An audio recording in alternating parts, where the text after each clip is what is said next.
For a fateful period of time, history waits. Waits on tensed men trapped in the mud-soaked fields of Normandy. Until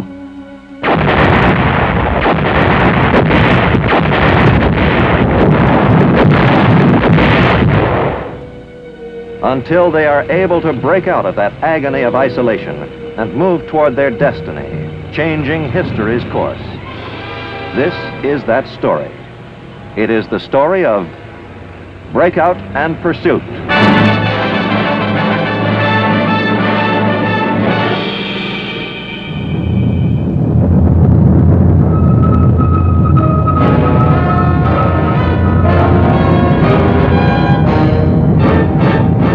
The United States Army presents The Big Picture, an official report produced for the armed forces and the American people.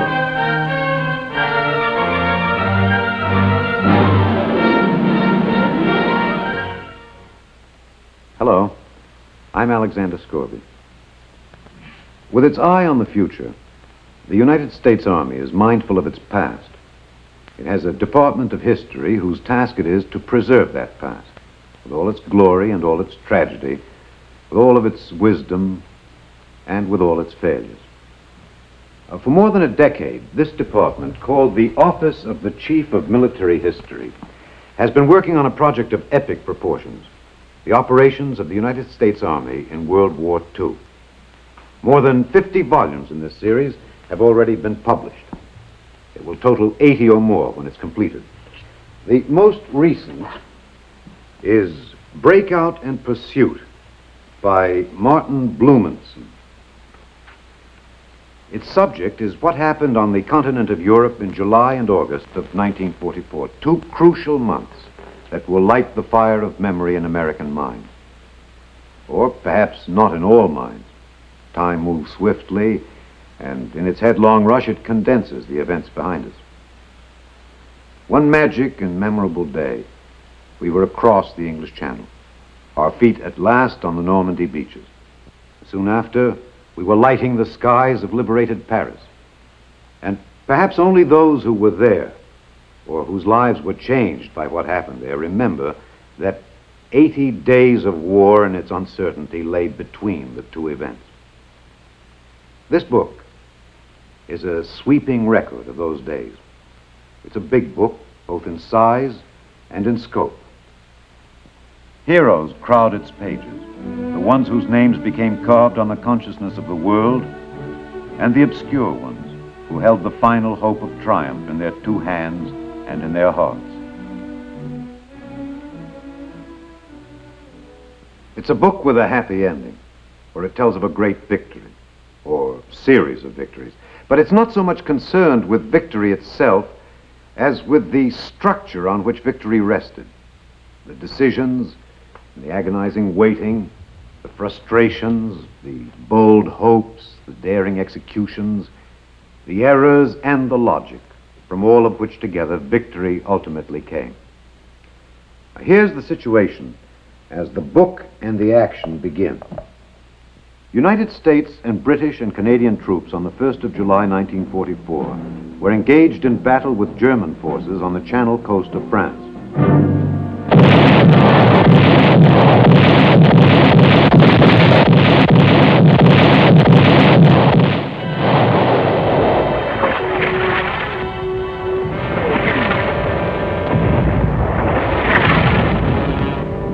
The cross-channel attack, beginning on the 6th of June, had accomplished the first phase of the invasion.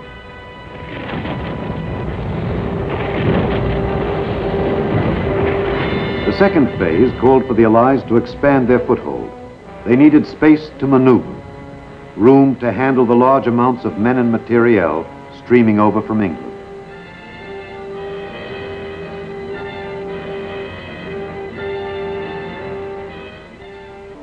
Before they undertook the decisive attack toward the heart of Germany, they wanted this area. But 3 weeks after the invasion, they had only this tiny beachhead, the British here and the Americans here. The greatest single disappointment of the invasion had been the inability to take Caen, which blocked the approaches to the Seine. But the British troops attempting to capture the city had been thwarted. The best hope now lay in the ability of the American forces to strike south and then west and take the key ports in the province of Brittany. A major impediment to this course of action was the terrain the troops would have to fight through. Marshy land enclosed into thousands of separate little fields by hedgerows, behind every one of which it seemed the Germans were well entrenched. And what of these Germans who faced the Allies in the soggy fields of Normandy? They were disheartened, certainly, by the success of the Allied landings.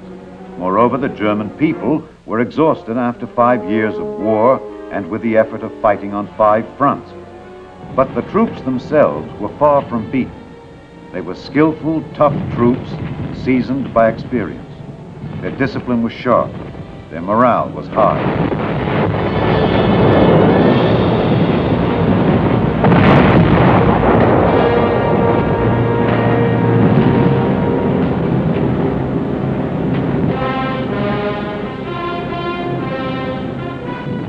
The Germans had a new weapon, the deadly V-1, a small pilotless jet aircraft which had begun to fall on England in the middle of June.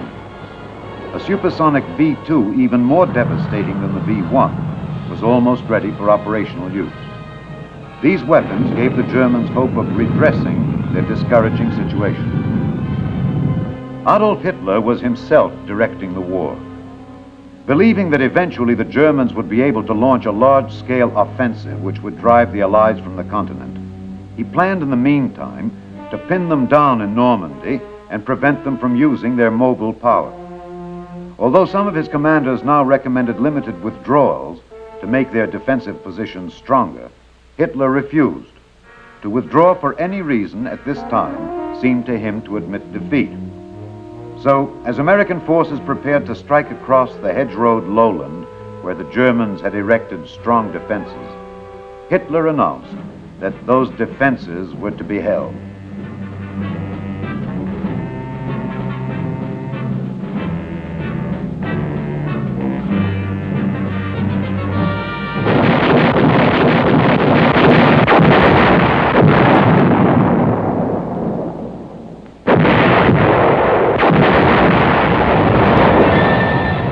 The American attack began in the dawn hours of July 3rd, and it lasted for 17 rain-soaked, agonizing days.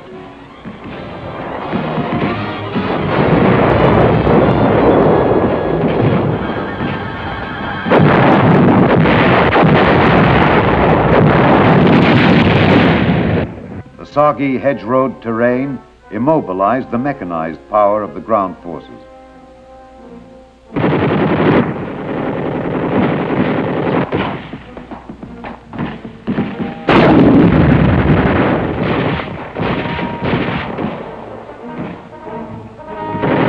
Slow, painful advance was measured in yards, a hedgerow at a time.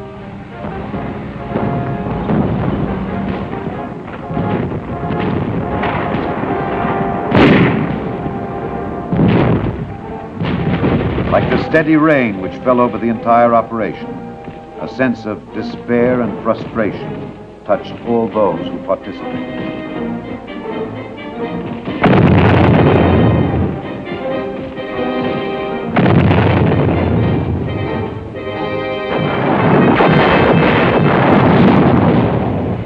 The last action in this offensive was the battle for Saint-Lô.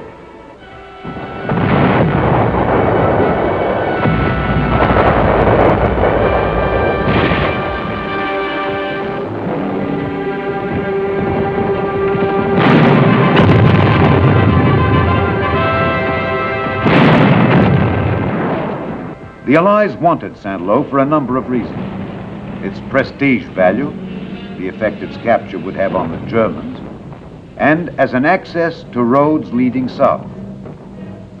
After a week of bitter fighting, they got it. The cost was high, as was true in all the hedgerow fighting, but the town was secured, and in the process, a memorial was created. An infantry battalion commander killed before the gates of the city was carried into Saint-Lô with the liberators. his body was placed on a pile of rubble, an impromptu shrine to the qualities of courage and sacrifice that had made the drive to Saint-Lô possible. The triumph belonged to the dead as well as to the living. The results of this July offensive were disappointing. The greatest gain had been only 7 miles. The need was urgent for a way to break out of the containment of the Normandy situation, to get onto flat, dry land so that the Army's mobile force could be unleashed. General Omar Bradley, commander of the American troops, had been forming a plan for some time. Bradley's plan, which was codenamed Cobra, was to gather together an overwhelming concentration of ground troops, twice as great a force as would normally be used on such a narrow front, and combine it with a massive assault from the air by the Army Air Force. In war, heavy bombers are used primarily for strategic purposes, to knock out major long-range targets such as railheads and manufacturing plants deep in enemy territory. To use heavy bombers for tactical reasons, that is, to help the ground forces obtain an immediate objective, was quite risky, mainly because of 2 factors. The heavy bombs dropped from the big planes created craters and debris, which became serious obstacles to the ground troops.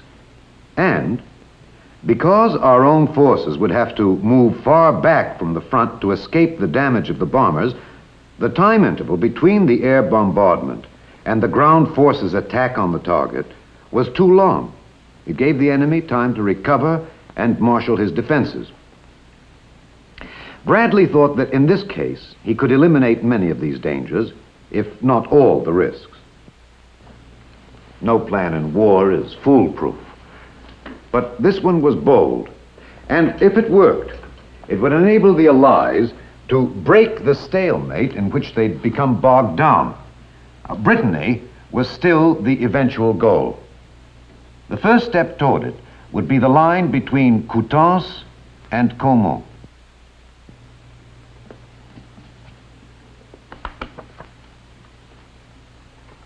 Between the end of the earlier July offensive and the launching of Cobra, there was a lull for about 1 week.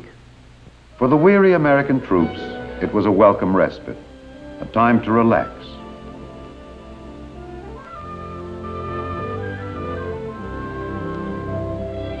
On July 20th, a dramatic event electrified the world and revealed that there was no relaxation inside the enemy camp.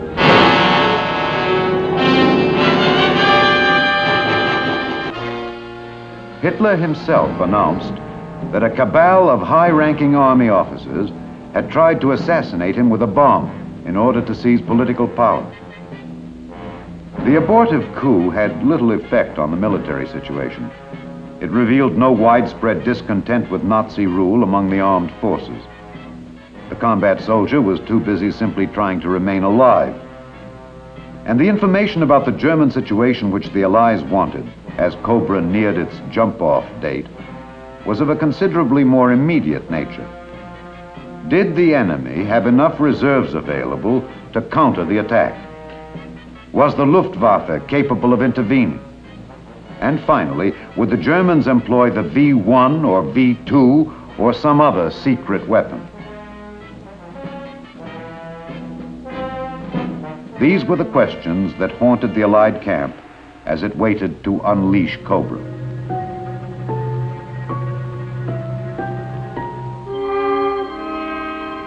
July 24th was the day scheduled for the attack.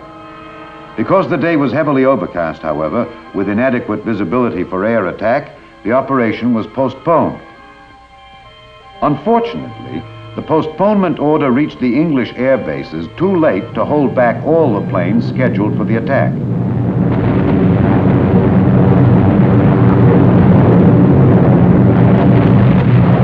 The bombardment from the planes which did not receive the postponement order was not great enough to damage German positions seriously. But it was sufficient to alert them to the threat of a ground attack. And German artillery gave American forward units a hard time for the rest of that day.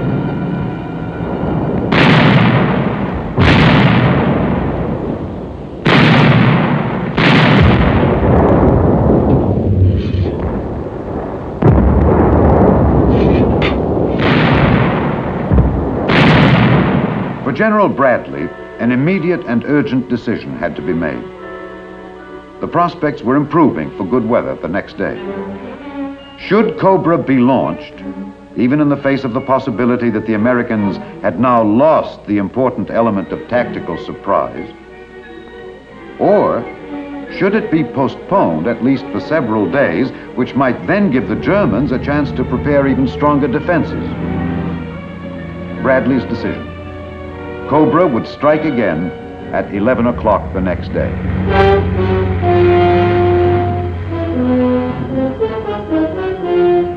Again on the morning of July 25th, the planes came.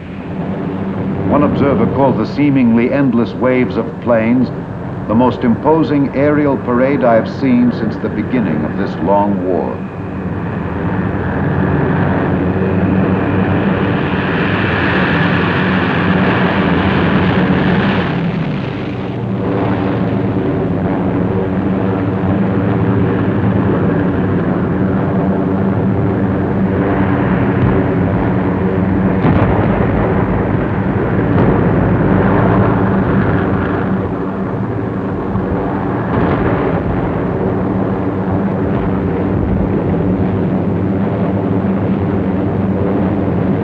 They dropped more than 4,000 tons of destruction. But the tactical effect was not immediately clear. Did the bomber attack destroy the efficiency of the German troops? No one could tell.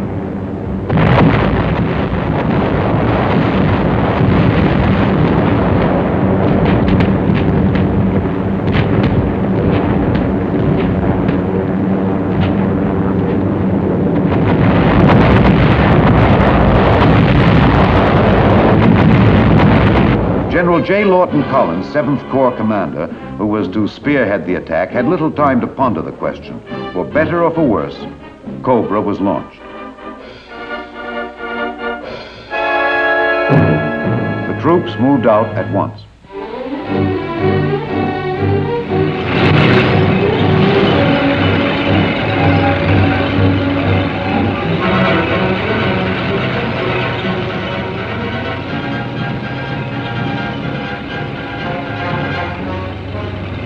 Their immediate objectives were the towns of Marigny and Saint-Gilles. Capture of those towns by the infantry would give the Americans control of the roads leading south, and Collins would then be able to catapult his mobile armored forces forward. It seemed reasonable to assume that if the air bombardment had destroyed the German defenses, the infantry troops would be able to reach and secure their objectives without great difficulty.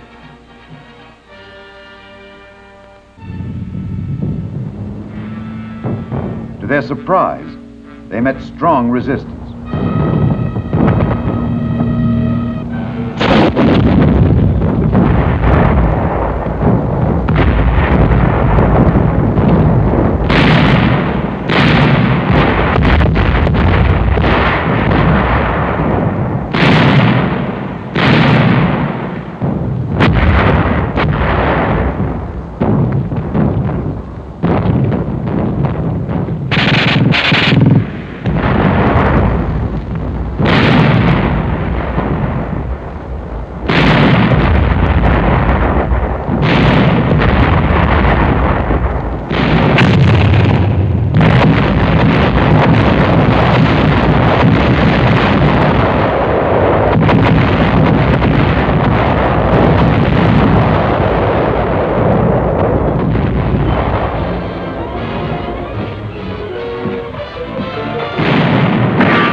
At the end of the first day of the attack, Marigny and Saint-Gilles were still in enemy hands.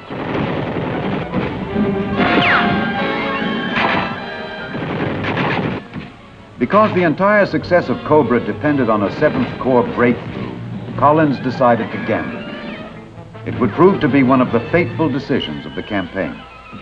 He pondered the possibilities and the risks and decided to put his armor into action.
gamble paid off.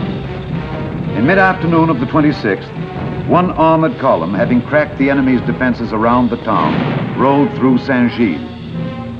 There was no longer any doubt. The German line had definitely been penetrated. The 7th Corps had achieved its breakthrough. But the drama of the breakthrough did not end at the Coutances-Caumont line. The drama lay in the development of the breakthrough into a breakout of major proportions. The decision to accomplish this was General Bradley's. He had achieved the limited victory he had sought. Cobra had been a success. He could stop now. But he sensed from their disorganized reaction that a deep wound had been inflicted on the Germans.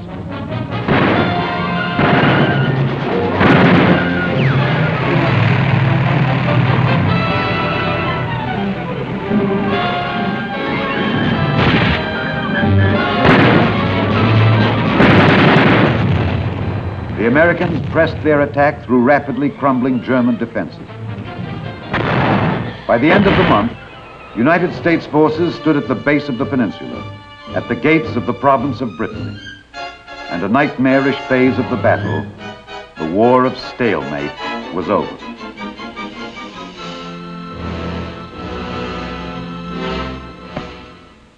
Cobra and its exploitation were among the most solid accomplishments of the war.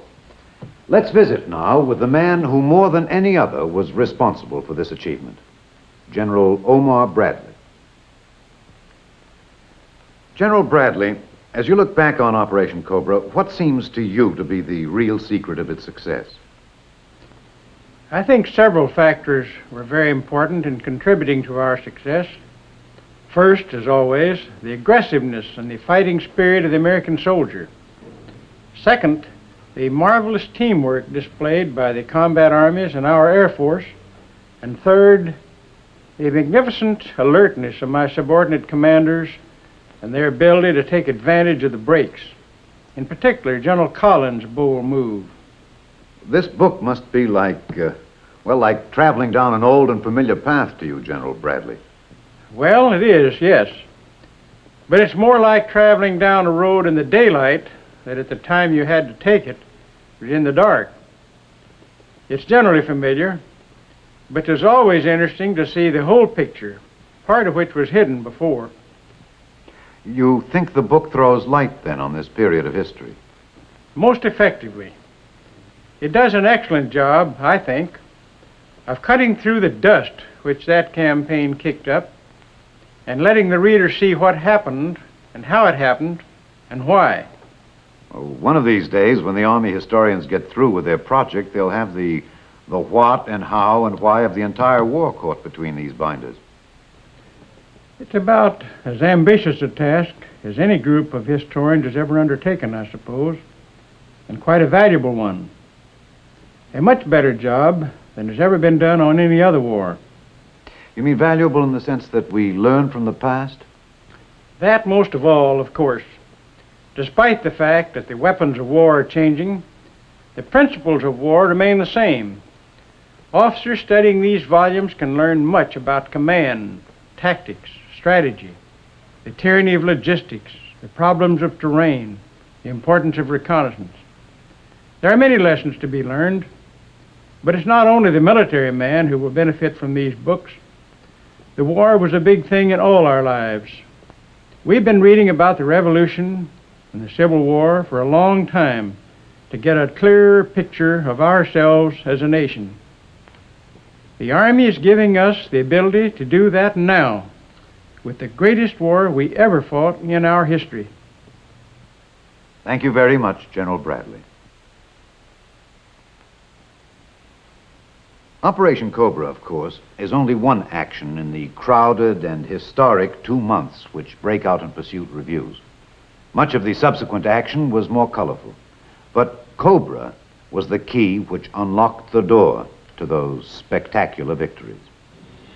The reaching of Avranches signified the culmination of the breakthrough and the point at which our forces split for the westward and eastward drives in the Breakout. To the west, there was the dash across Brittany, where the ports of Saint-Malo and Brest finally became prizes of conquest. To the east, there was the repulse of the German counterattack at Mortain, where the American infantrymen withstood the onslaught of 4 German armored divisions and turned back Hitler's attempt to halt the Allied mobile column.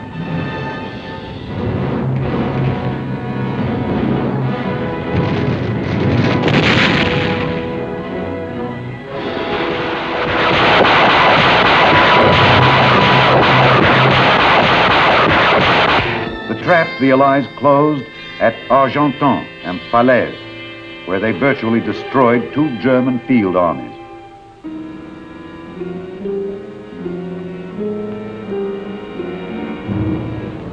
The drive east to the Seine River, climaxed by the liberation of Paris, and the civilized world thrilled to a symphony of joy and delight.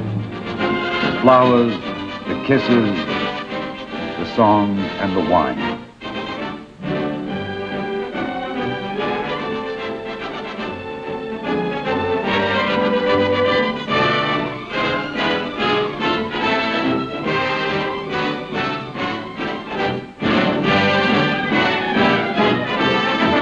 Finally, the triumphant and dramatic pursuit of the retreating Germans beyond the Seine to the border of the enemy's homeland, and the Siegfried Line, where a new phase of the war awaited.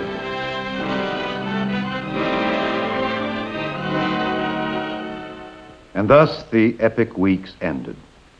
The short span of time in which the shape of final victory began to emerge, with the successful breakout from the hedgerow country and the pursuit across the heart of France.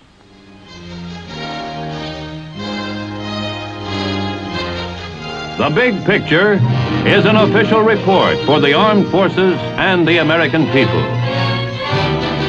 Produced by the Army Pictorial Center. Presented by the Department of the Army in cooperation with this station.